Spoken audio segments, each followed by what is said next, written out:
Kadang saya pelik juga dengan dunia media sosial sekarang.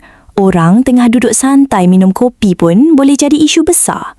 Itulah yang terjadi dekat pelakon terkenal Zul Arifin bila video dia sedang menghisap rokok tular dan mula mengundang bermacam-macam reaksi daripada netizen.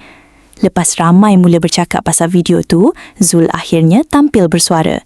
Dia mengaku perbuatan merokok memang satu tabiat buruk dan dia sendiri tak pernah anggap benda tu sesuatu yang patut dicontohi. Menurut Zul, video tersebut dirakam secara spontan waktu dia tengah berehat sambil minum kopi. Dalam masa sama, ada individu yang datang beri ucapan tahniah secara sinis dekat dia.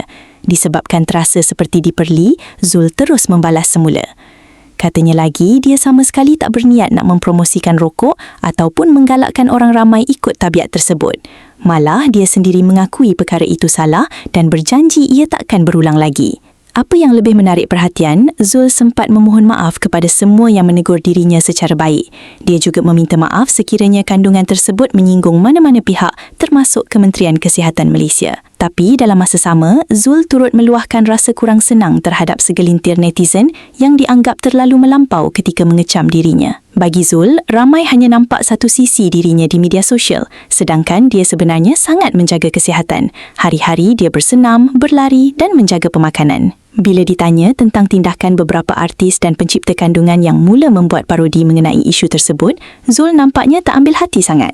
Malah dia anggap ada antara mereka sekadar mahu berhibur dan ada juga doktor yang menegur dengan cara baik di TikTok.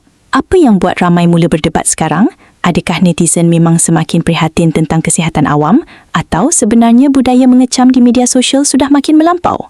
Kalau korang berada di tempat Zul, macam mana korang akan respon bila setiap gerak-geri diperhatikan ramai? Terima kasih kerana menonton Chua Viral TV.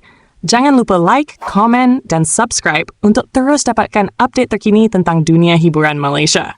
Jumpa lagi di video seterusnya. Stay tuned untuk lebih banyak kisah sensasi.